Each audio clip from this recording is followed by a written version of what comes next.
Hey kids, ako si Paolo at kasama ko si Bel, ang ating nutrition expert. Health goals time na uli. Tara, pag-usapan naman natin today ang Go Foods!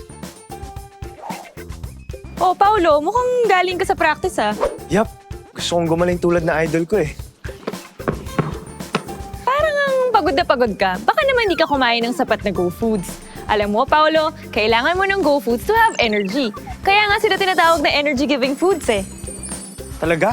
Eh dapat pala breakfast pa lang may Go Foods na ang pinggan ko. Ano-ano ba yung mga halimbawa ng Go Foods? Ito ba yung mga pagkain tulad ng kanin, tinapay, mais at pasta? Correct! Isama mo na ang mga kakanin tulad ng biko. At alam niyo ba kids, na pati ang cereal at root crop katulad ng kamote ay Go Foods din? Pero hindi lahat ng Go Foods ay pantay-pantay. Piliin yung mga nagbibigay ng dagdag na sustansya maliban sa energy na dala nila. Eh di kids, go for the healthier choice. Siguraduhin piliin ang mga pagkain na nagbibigay ng energy at nutrients.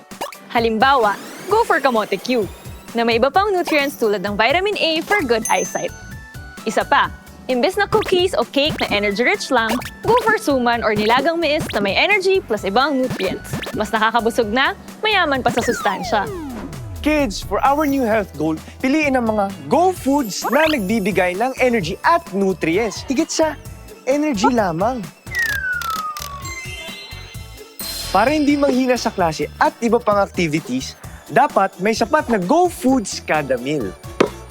Tutulungan tayo ng Pinggang Pinoy para malaman ng sapat na Go Foods kada meal.